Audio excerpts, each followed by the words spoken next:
अगर गलती रुलाती है तो ये राह भी दिखाती है।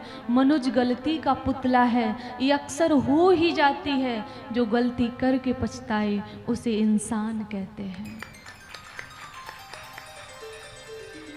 हम कलयुगी जीव हैं, हमसे गलती होगी, लेकिन गलती होए और हमको मालूम हो जाए, फिर हम जीवन में कभी उस गलती को न करें तो भगवान भी क्षमा कर देते हैं। और हमें ये पता है कि समाज भी स्वीकार कर लेता है और हम अपनी अंतर आत्मा में भी प्रसन्न हो जाते हैं कि अब हमसे कोई अपराध नहीं बन रहा है। ये अज्ञान के कारण होता है और वो शायद हो ही जाता है, वो कोई किसी का प्लान नहीं होता है। तो मेरा मतलब है कि इस कथा से शिक्षा मिलती है कि अगर किसी के जीवन में कभी कोई गलती हुई है तो अभी समय है पश्चाताप करने का। पश्चाताप कर लीजिए, भगवान के चरणों में एक बार रो लीजिए, एक बार कह दीजिए कि प्रभु ये हमसे भूल हो गई, ये हमसे गलती हो गई, और दोबारा उस गलती को मत करिए।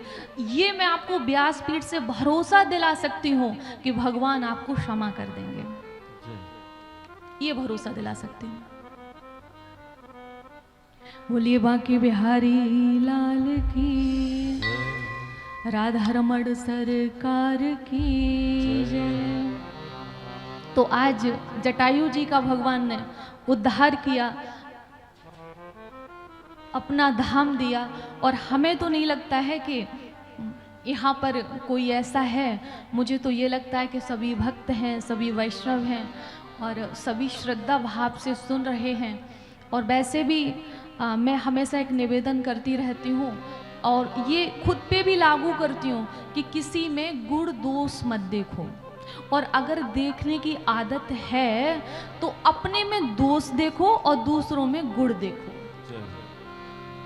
क्यों? दूसरों में अगर दोष देखोगे तो आपका मन मैला होगा, आपका मन विषैला होगा, और विषैले मन से भगवान का भजन नहीं होगा। और ध्यान रखिएगा कि आपका कोई भी विकार आपका स्वभाव न बन जाए। अगर बुराई की आदत हो जाती है ना तो छूटती नहीं है, झूठ बोलने की आदत हो जाती है तो छूटती नहीं है।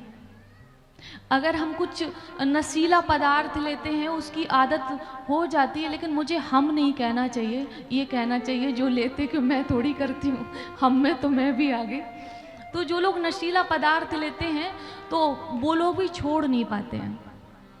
तो ध्यान रखिएगा, ये विकार हैं, ये विकार आपका स्वभाव न बन जाए।